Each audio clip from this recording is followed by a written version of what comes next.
En el saludo, este proyecto que propone aumentar las penas para los que son las falsas denuncias, falsos testimonios, principalmente en lo que tiene que ver con violencia de género. Nosotros estamos con la doctora Bárbara Morelli de la Fundación Morelli, vicepresidenta, ella que está aquí en Tucumán, para que nos cuente, primera parte, el trabajo que vienen realizando desde la Fundación y después meternos en lo que es este proyecto. ¿Qué tal? Buen día. Buen día, gracias por el espacio. Bueno, decía recién, contar un poco el trabajo que vienen realizando desde hace mucho tiempo a través de la Fundación. Sí, nosotros acá en Tucumán estamos trabajando ya hace 1 año y 2 meses exactamente. Nosotros nos metimos en el primer caso, fue el filicidio de Julián, que justamente hoy se cumplen 2 años de su asesinato. Presentamos un jury contra la jueza Segura por mal funcionario, por incumplimiento de funcionaria pública. Ella, justo en ese lapso que nosotros presentamos el jury, había pasado de ser jueza a camarista, entonces quedó como medio en el aire. Fue rechazado por la comisión, nosotros presentamos un reconsideramiento, fue otra vez rechazado y ahora estamos yendo a la Corte Suprema acá de la provincia, esperando que también lo rechacen, pero bueno, yendo hasta las últimas consecuencias con respecto a esto, porque no es el primer filicidio que ocurre con respecto a un niño acá. Sí fue muy impactante por las decisiones arbitrarias que se hicieron de parte de la jueza, teniendo un progenitor que estaba siempre a derecho y una progenitora que no cumplía con nada, y siempre se le daban los beneficios a ella con respecto al niño. Entonces acá viene el hecho de todos los casos de familia que empiezan con una falsa denuncia, una falsa acusación o informes totalmente distintos a lo que se tiene que hacer y profesionales que se prestan a esto. Entonces lo que nosotros buscamos con este proyecto, que fue redactado por el doctor Hernán Seibán de la Fundación y por la diputada Lía Lemoine, es agravar la falsa denuncia, el falso testimonio, que lamentablemente perjudican a todos, porque no es solo en el ámbito familiar que quizás nosotros nos ocupamos, sino en otros ámbitos, porque la falsa denuncia se ve en el tema laboral, en un tema de cobrar un seguro, en muchos ámbitos, no es solo en esto, pero yo creo que cuando tiene que ver con la vida de niños, niñas y adolescentes y el destino de sus familias, es complicado, porque tenemos casos que empieza con construcción de vínculos, o padres o madres que no ven a sus hijos, pero después pasa como el caso de Julián, que llegan a una instancia en la cual, por algún tipo de venganza, matan al niño. Entonces, tenemos consecuencias muy graves con respecto a esto. Doctora, ustedes venían trabajando y viendo estas situaciones y de ahí surge el proyecto que dan a conocer ahora o cómo se va armando esto. No, a ver, nosotros no armamos ningún proyecto con respecto a esto porque ya el ex diputado Alberto Acef, que nosotros trabajábamos mucho este caso porque él lo vivió personalmente, ya había presentado un proyecto en el 2008, no se trató, en el 2013, en el 2015 y en el 2022.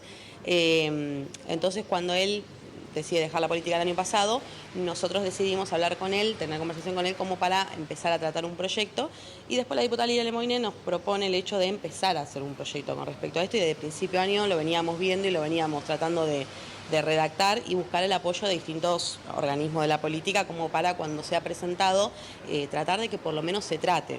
No sabemos si se va a aprobar o no, porque es complicado que se apruebe un proyecto así, esto viene hace muchos años y es complicado, los cambios en todo sentido. Obviamente esperamos que se trate porque por lo menos al tratarse y el estar en un proceso de comisiones como nosotros siempre vamos quizás a dar nuestra opinión de lo que nosotros sabemos, queda en la cabeza de muchos políticos, de gente que lo escucha, lo ve y dice, sí, a mí me está pasando lo mismo, estaría bueno que esto se trate, que se hable, que se concientice, así que está bueno. Bien. Bueno, Jorge, te está escuchando aquí la doctora. ¿Qué tal, doctora? Jorge Lobo lo saluda. ¿Qué tal? Buen día. Le quería consultar sobre aspectos que tienen que ver con el proyecto. Estuve leyendo detenidamente un extracto sobre modificación del artículo 100 del Código Penal. Le quería preguntar si efectivamente esto en la práctica podría de alguna manera acobardar a aquellas mujeres que realmente sufren violencia de género y que tienen muchas dudas a la hora de plantear alguna denuncia pública o alguna denuncia en tribunales, específicamente con una denuncia concreta, y en qué manera este proyecto podría acobardar, o sea, limitarlas en esa intención. Porque, claro, ¿quién determina qué es una falsa denuncia? A eso me refiero. Y las personas que tienen que determinar si es una falsa denuncia son obviamente los juzgados, los jueces, los fiscales, las personas especializadas en este tema. Yo por ejemplo, te doy un ejemplo muy sencillo que pasa en el tema del fuero de familia. Si nosotros tenemos una denuncia por violencia de género en el cual una mujer o un padre lo hace como para obstruir el vínculo con el hijo, y resulta que después se comprueba que es una falsa denuncia, en verdad nunca se dice es una falsa denuncia o que se comprueba que no hay hecho o se archiva la causa. Y después de la nada la madre o el padre recuerdan que abusaron a la criatura después de tantos años y porque están perdiendo en la carrera judicial por la tenencia o por la guarda del menor. ¿Usted qué diría? ¿No opinaría que es algo medio raro que usted se haya acordado de repente que justo abusaron a su hijo cuando las cartas quizás no están a su favor? Yo creo que los profesionales están capacitados como para darse cuenta cuando hay un falso testimonio, una falsa denuncia, o de repente un informe tecnojudicial dice una cosa, pero un informe de parte dice otra cosa totalmente distinta. Cuando se habla de un niño con un profesional y se habla de un niño totalmente distinto con otro profesional. Es fácil darse cuenta, quizás en algunos casos es más complicado.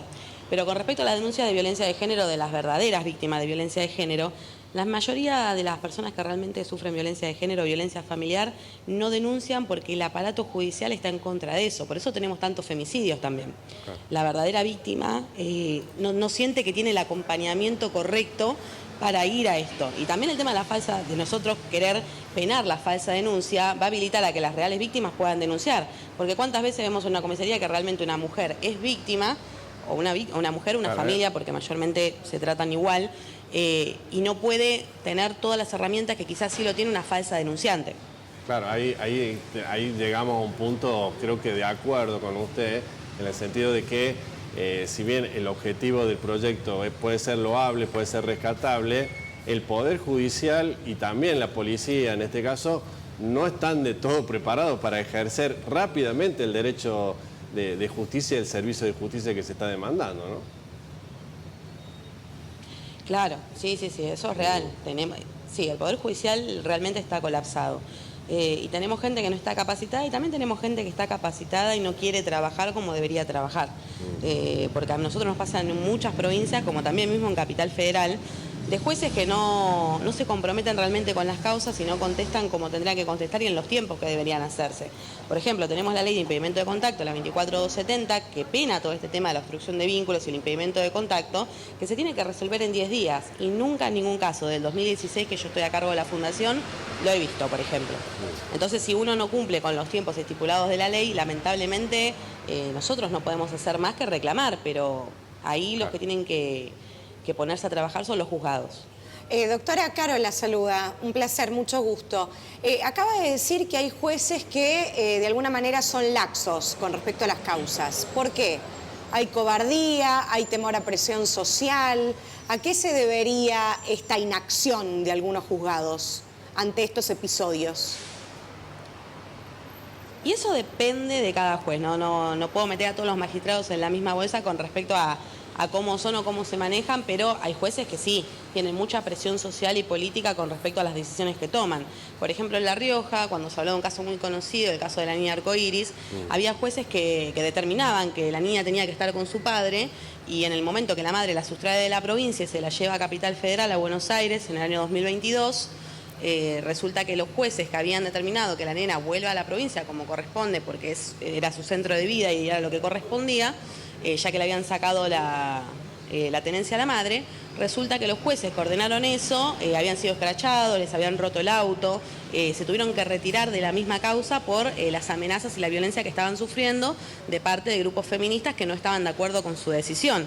Entonces también pasa esto de que uno quiere tomar decisiones, quiere trabajar, quiere accionar y después lamentablemente por un tema personal se tienen que correr de las causas.